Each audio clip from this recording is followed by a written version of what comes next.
It's 9:30 on Tuesday. It's been a late evening here. My back really hurts. I'm gonna go and eat some In-N-Out. My 540 has no valve covers on it.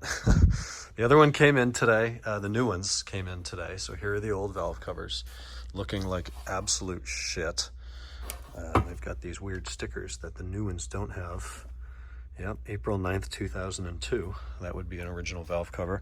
All of these studs are washed out. Those holes weren't washed out, and then as I put them in and tried to torque to 71 inch-pounds, they washed out. So these things are just done pretty dirty on the inside. Not very pretty, but the engine looks great. Cams are clean. Front timing cover and case inside is clean. The chains look nice and light. So I'm real happy with what I'm seeing there. Still have to clean up the mating surfaces.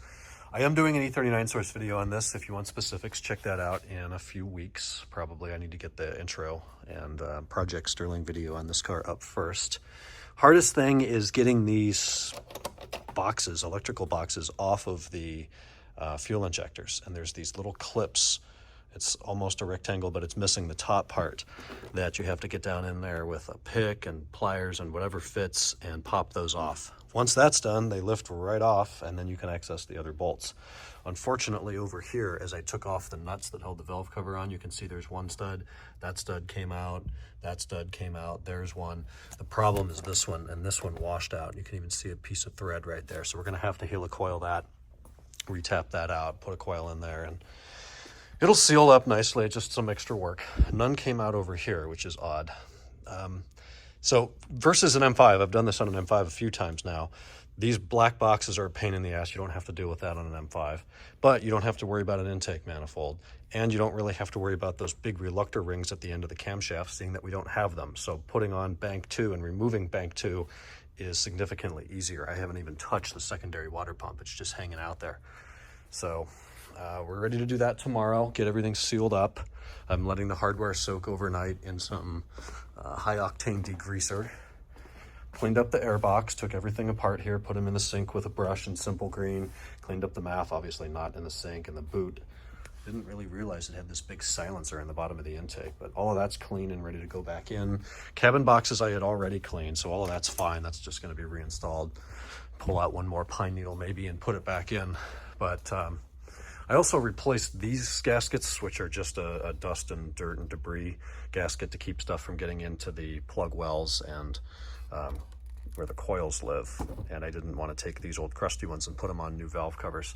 So I'll keep these around just as extra stock, but boy, they're ugly compared to the new ones. Cleaning up the shop now. 540's pushed back up here. Another little project I did today was rear tail light gaskets. I could just see debris and more desert dirt sticking out from around this light. So I took both lights out today, cleaned the crap out of there. No surprise paintwork, no damage, no corrosion. That's all good news.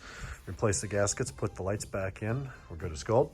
Then another small project, and this has driven me nuts on this car, and now I'm starting to notice it in many other E39s. Take a listen here, see if it does it.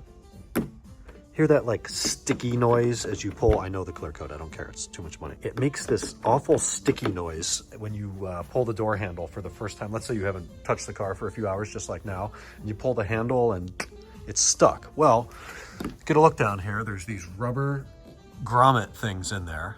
Get a look in here and you can see how that thing is, one, it's kind of collapsed, and two, if you feel it, it's actually sticky. So I tried to clean it up with some degreaser, some rubbing alcohol, some WD-40. Nothing was working there. And then I started poking them around and they're just falling apart. So after an hour of searching real OEM, probably 10 minutes, but it felt like a while. I've gotten good at that. I found the part. They're annoyingly expensive. There's no stock in the United States. So I ordered some from Germany about 4 weeks ago. They came in today. I ordered 4. And I broke one. So I've got 3 new ones on the car, 1 or 2 here, and that's not sticking anymore. And look how much thicker these ones are. They're not sticky anymore.